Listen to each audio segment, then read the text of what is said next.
Hi friends, నమస్తే అండి. Chips and potato chips and KFC చికెన్తో అయితే చేస్తున్నాను రెసిపీ అనేది.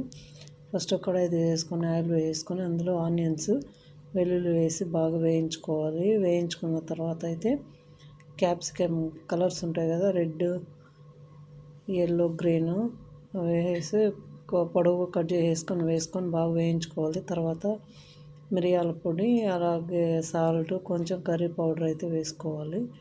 వేసుకొని కొద్దిసేపు వేయించేసుకొని ఇలా ఒక సర్వ్ బౌల్లో అయితే వేసుకోవాలి. ఓవెన్లో పెట్టుకునే బౌల్లో వేసుకొని అందులో ఈ పొటాటో చిప్స్ అయితే వేయించి ముందే పెట్టేసుకోవాలన్నమాట.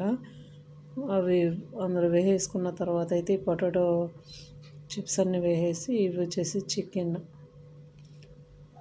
కేఎఫ్సి చికెన్ అనమాట. ఇవి మీరు ఏదైనా కూడా వేసేసుకోవచ్చు. అలా వేయించేసి అన్నీ వేసేసుకున్న తర్వాత ఇప్పుడు ఒక సాస్ అయితే మనం ప్రిపేర్ చేసుకోవాలి.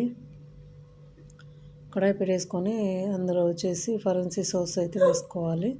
సాస్ వేసుకొని తగినంత చిల్లీ సాస్ వేసుకోవాలి. తర్వాత టమాటో కచప్ వేసుకొని బాగా కలుపుకొని తర్వాత వచ్చేసి ఫుల్ థిక్ క్రీమ్ ఉంటుంది కదా, అది ఒక ప్యాకెట్ అయితే వేసేసుకొని బాగా కలిపి కొద్దిసేపు అయితే థిక్గా వచ్చే విధంగా ఉడికించుకొని ఇందులో వేసేసుకొని పైన చీజ్ మొజల్లా వేసేసి ఓవెన్లో పెట్టేసి ఫస్ట్ కింద పెట్టాలి, తర్వాత పైన అయిపోయిన తర్వాత సర్వ్ చేసుకోవడమే. ఓకేనా friends, thank you for watching. Please కొంచెం సబ్స్క్రైబ్ చేయండి friends. Thank you for watching.